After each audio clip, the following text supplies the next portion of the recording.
రెండవ తరగతి అభినయ గేయం. పాపల్లారా రారండి, చక్కటి రంగులు చూడండి, గులాబీ పువ్వును నేనండి, ఎరుపు రంగు నాదండి, సంపెంగ పువ్వును నేనండి, పచ్చ రంగు నాదండి, మల్లె పువ్వును నేనండి, తెలుపు రంగు నాదండి, ఆకాశమంతా నేనండి, నీలిరంగు నాదండి.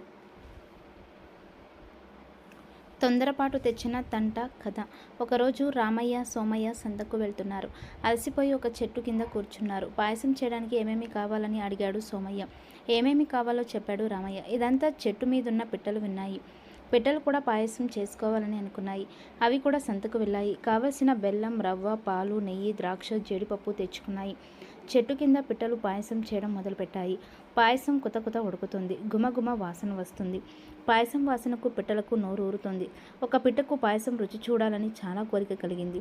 రెండో పిట్ట వారిస్తున్నా వినకుండా పాయసాన్ని ముక్కుతో పీల్చింది.